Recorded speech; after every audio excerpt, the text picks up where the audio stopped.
నవీన్ గారు ఇక్కడ ప్రభు జర్నలిస్ట్ ప్రభు ఉండాలి కంపల్సరీ.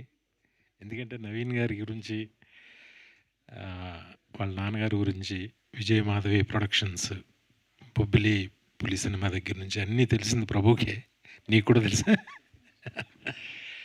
థ్యాంక్ యూ నన్ను నవీన్ గారు పిలిచినందుకు. నాకు ఏదో ఒక నాస్టాలజీ.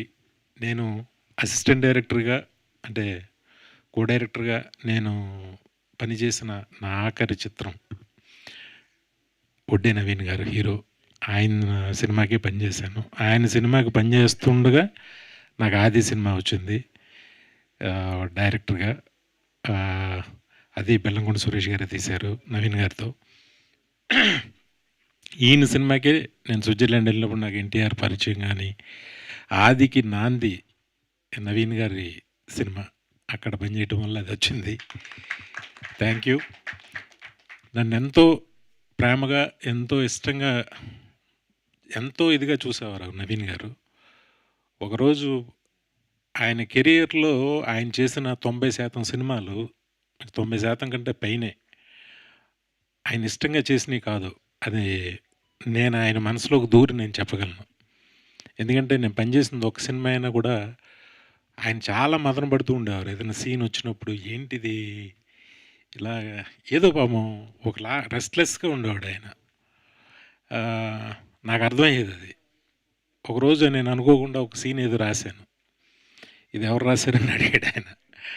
అడిగితే నేను మామూలు రైటర్ పేరు ఎవరో రాశారన్నాను. బట్ ఆయనకి మనసులో కనిపెట్టి ఆ రోజు మధ్యాహ్నం నన్ను భోజనానికి పిలిచాడు ఆయన. పిలిచి కలిసి ఆయనతో కలిసి భోంచేశాను. భోంచేసిన తర్వాత వినయ్, నువ్వు చాలా మంచి డైరెక్టర్ అవుతావు, చాలా పెద్ద డైరెక్టర్ అవుతావు, ఇంకా ఇలా అసిస్టెంట్ డైరెక్టర్గా ఇంక ఈ డైరెక్షన్ డిపార్ట్మెంట్లో ఇంకా అసిస్టెంట్లుగా పనిచేయడం మాని డైరెక్టర్గా ట్రై చేయి. నీకు ఏ సపోర్ట్ కావాలన్నా సరదా మన ఆఫీస్లో కూర్చో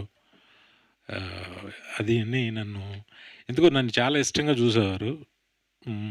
థ్యాంక్ యూ సార్. దానికి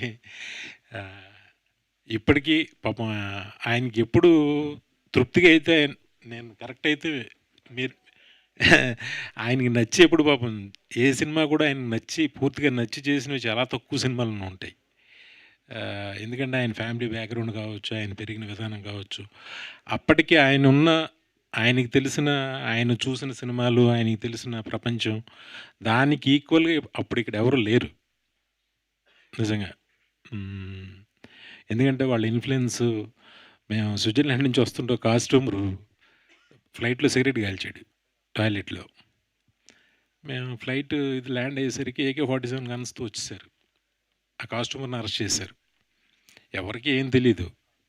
చెన్నైలో జస్ట్ ఒడ్డే నవీన్ గారు ఎవరితో ఈయన జస్ట్ ఒక ఫోన్ కాల్ చేసి మాట్లాడారు. వెంటనే బయటకు వచ్చాడు.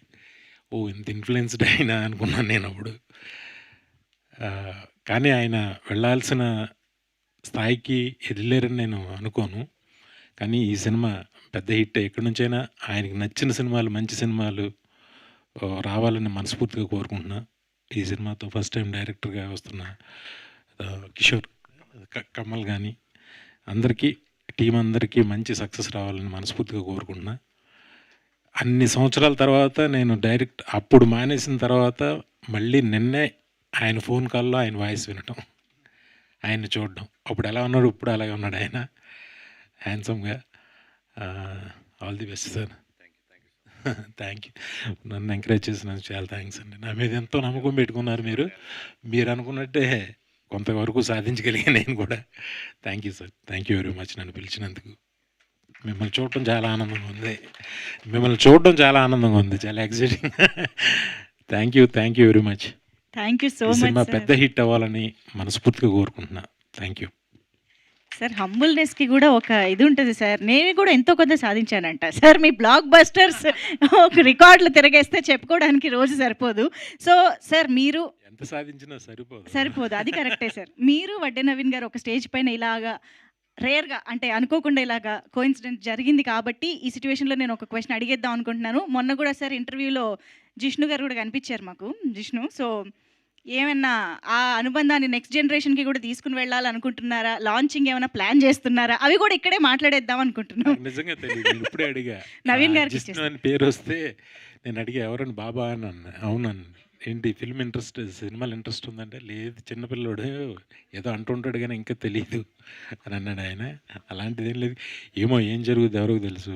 ఇక్కడి వరకు వస్తామో ఎవరికీ తెలీదు. కానీ నిజంగా అబ్బాయి వస్తే నిజంగా నేను చాలా ఆనందపడతా. మంచి సక్సెస్‌ఫుల్‌గా అవ్వాలని కోరుకుంటా. 100%.